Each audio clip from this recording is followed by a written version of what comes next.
Hi everyone, welcome back to the channel. I'm in Norfolk. I'm in the car park actually of the RSPB reserve at Snettisham, and this is going to be an equipment video actually. And what I've got with me today is my 70-200 f4 zoom lens, and I'm going to give this a try out in terms of wildlife photography. So I've got my 70-200 zoom lens, and I've got a ×2 converter, and it's an F mount lens, so I'm using the F to Z adapter.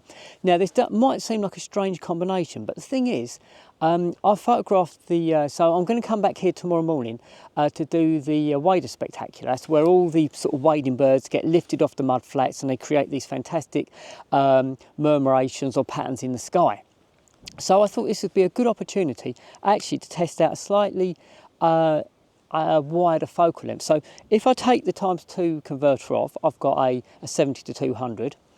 I can also use a 1.4 converter, which gives me roughly a 105 millimeters to about 280 millimeters.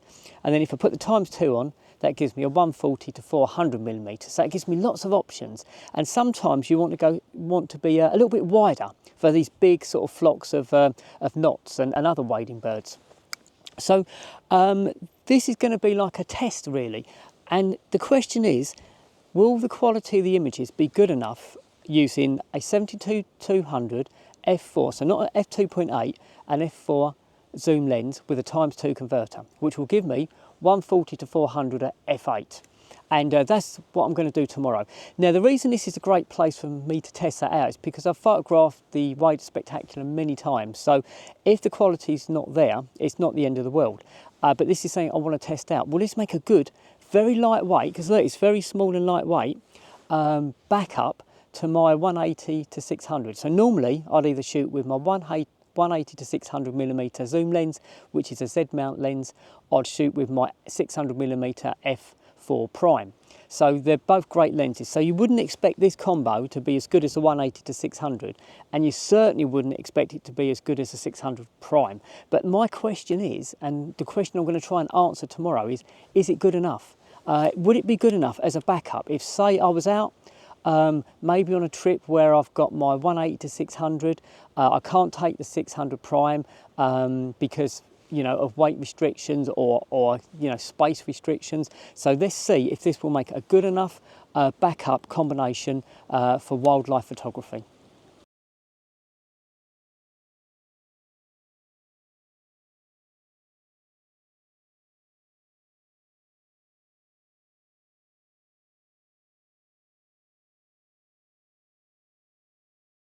I should probably give you a little bit of the backstory as well. So I bought the 70-200 f4 lens mainly for landscape photography. It's not a wildlife lens for me.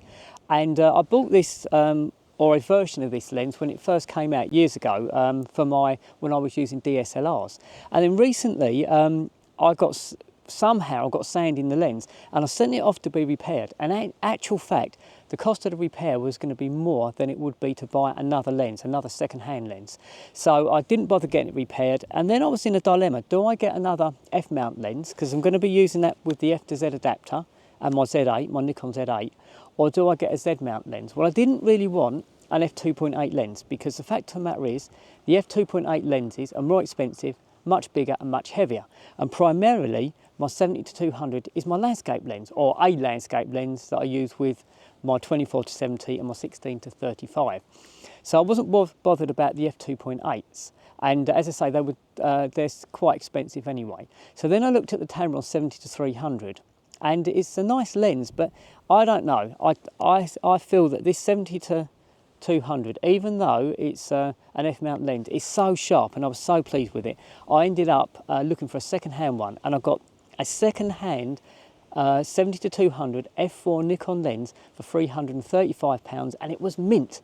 And that's why I thought, actually, well, as I've just got this, I've rebought this lens, is it worth testing it out with the ×2 converter to see if it would make a good wildlife photography lens as well? So tomorrow we will see.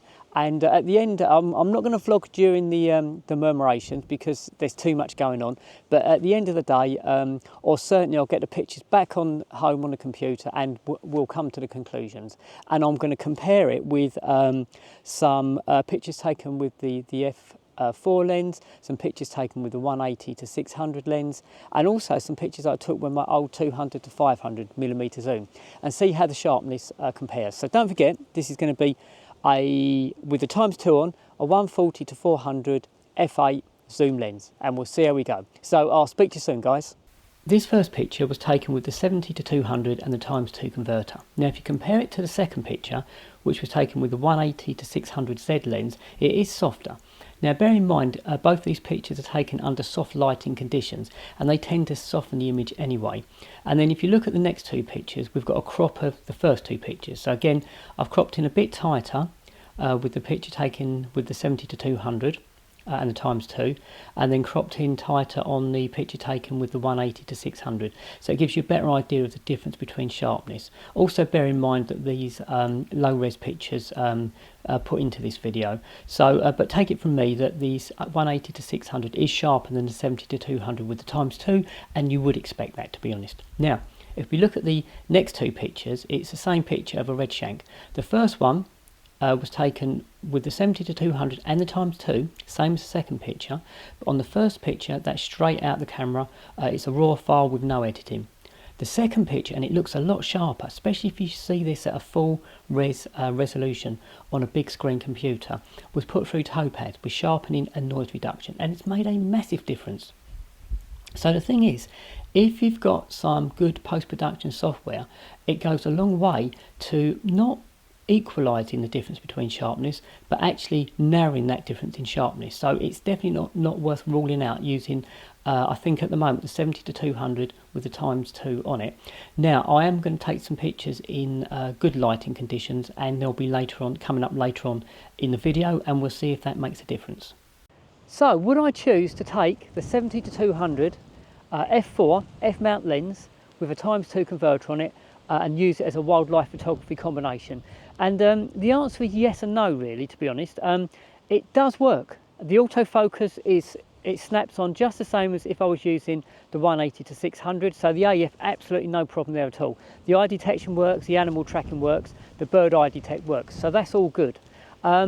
Is it as sharp as the 180 to 600? And the answer is absolutely not. It's not as sharp. I've photographed in poor lighting conditions and good lighting conditions. Now I've just done a few shots in good lighting conditions and I've not had a look at those yet, but what I can say is the ones that I shot in poor light, the 180 to 600 was significantly sharper. But, and here's the rub, if you look at these couple of pictures coming up, there's a picture of a red shank and it's a before and after. So the red shank, the first picture, there's nothing done to it in terms of editing. It's just straight out the camera, it's a raw file, and it's okay, but it's not super sharp. Now if you look at the second shot, I put that through Topaz and I've reduced the noise and I've sharpened it, and it's a completely different picture. So I think that the 70 to 200 with the ×2 is a good backup wildlife combination, and it's small, as I already mentioned, it's light, and you know, if you want a really cheap way to get into wildlife photography, I bought the lens and the ×2 converter second hand for just over £500, and it was in mint condition. So it's a really cheap way into wildlife photography. Is it the best way? No. But for me, that lens has always been about using it for landscapes. Using it with a ×2 converter is just a bonus. And you could use it for wildlife photography. It won't give you the best results, but it will give you acceptable results, I think.